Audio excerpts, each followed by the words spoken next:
mengambil langkah-langkah yang lebih berkesan untuk mengurangkan kadar jenayah.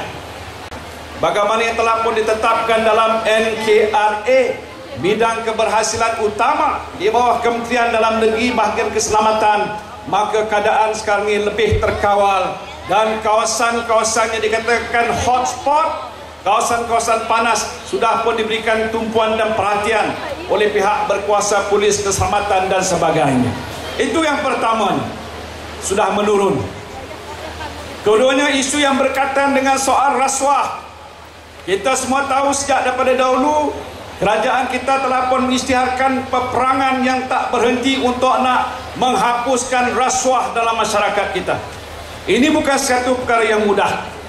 Tapi kita juga dengar daripada rakyat jelata bahawa kalau isu rasuah tidak ditangani, rasuah berlaku di mana-mana, yang kecil, yang besar, maka dia akan memusnahkan negara kita. Bagaimana berlaku di setengah-setengah negara yang disebabkan amalan rasuah berleluasa, maka rakyat sudah terima rasuah sebagai satu perkara biasa. Ia telah membawa kehancuran kepada negara yang berkenaan itu. Ini kita tidak boleh biarkan. Sebab itu usaha untuk memerangi rasuah mesti diteruskan. Tetapi kita tahu bahawa sehingga hari ini belum lagi kita berpuas hati. Kerana kita juga sedar rakyat kata bercakap saja tapi masih belum berkesan untuk menangani rasuah. Kita tahu masalah itu. Dan sebab itu komitmen pimpinan kita ialah untuk membantu supaya isu rasuah di kalangan masyarakat ni mesti kita terus perangi dan mesti kita perang habis-habisan. Itu yang kedua. Yang ketiganya, apakah rakyat mahu supaya kerajaan beri perhatian? Dan parti kita yang mendukung kerajaan ini harus laksanakan soal yang berkaitan dengan soal pendidikan.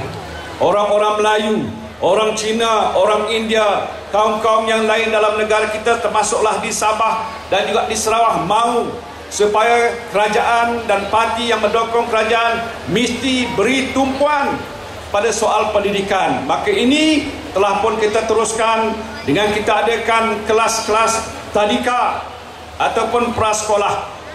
Dan saya nak beritahu pada orang wilayah Persekutuan, kerana saya jadi pengurusi Barisan Nasional Wilayah Persekutuan, saya juga Menteri Pelajaran. Saya mahu supaya anak-anak kita yang ada di wilayah Persekutuan ini dapat diberikan peluang pendidikan yang seluas-luasnya. Anak-anak kecil kita yang mahu masuk ke sekolah tadika mesti diberikan peluang untuk mereka pergi ke kelas-kelas tadika ataupun prasekolah. Jadi saya nak beritahu pemimpin masyarakat di sini, kalau siapa berminat untuk buka tadika ataupun prasekolah, saya akan bantu saudara. Buka satu kelas, kita bagi RM10,000 sebagai geran pelancaran. Kita latih guru mereka dan mereka boleh dibukakan sama ada di PPR ini ataupun di mana-mana saja. Jadi saya nak lepas ni jangan dengar ucapan saya tampil ke depan kata saya nak buka kelas, kerana dekat sini ada anak-anak kita yang nak belajar di sekolah-sekolah prasekolah, dan kita sebagai parti yang mendukung kerajaan akan bantu supaya prasekolah ini dapat kita bangunkan. Demikian juga kita buat berbagai-bagai langkah tawaran untuk guru.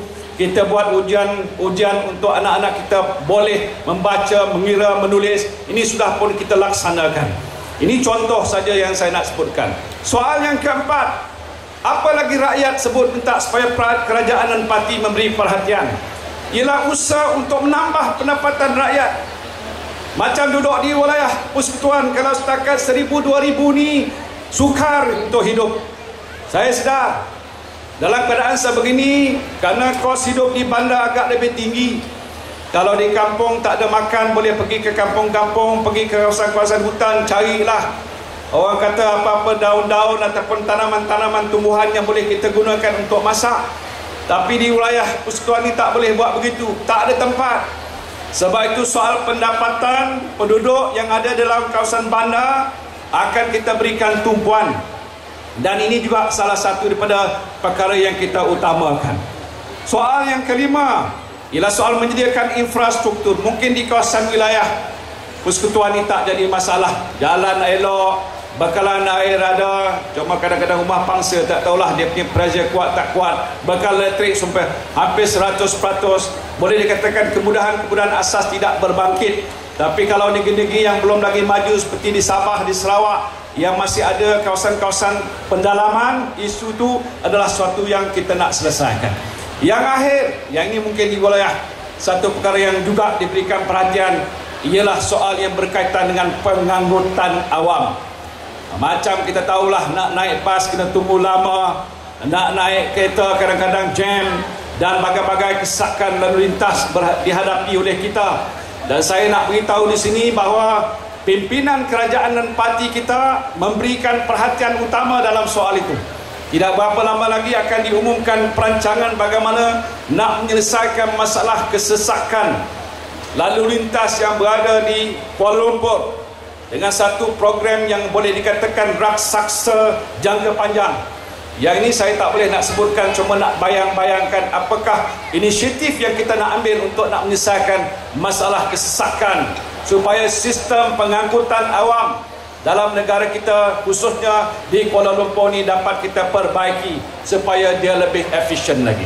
Ini bidang yang disebutkan Government Transformation Program yang sudah pun kita jalankan, dan saya beritahu bahawa dari penilaian yang terakhir, keadaan ini sudah mula dilaksanakan.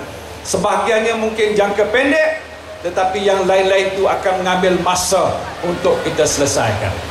Pendek kata, saudara-saudara sekalian, kita sebagai parti yang menjadi pendokong kepada kerajaan Barisan Nasional, kita mahu supaya isu dan masalah rakyat mestilah kita tangani dengan lebih berkesan lagi.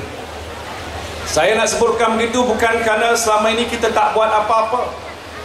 Kalau kita tak buat apa-apa, takkanlah wilayah persekutuan dan juga negara kita sudah pun maju membangun. 52 tahun merdeka, takkan tidak ada kemajuan. Kalau kita dengar dengan pihak parti pembangkang, baik-baik keadilan rakyat ataupun parti DAP ataupun parti PAS dan sebagainya, mereka buat pernyataan-kenyataan yang berbohong kepada rakyat. Mereka berkata bahawa kerajaan Barisan Nasional ini menindas rakyat. Kerajaan Barisan Nasional tidak memberikan perhatian pada nasib rakyat. Yang jadi pembela rakyat kamilah, mereka kata. Seolah-olah apa yang telah pun dilakukan oleh Barisan Nasional selama ini tidak membawa perubahan kepada hidup rakyat jelata di negara kita.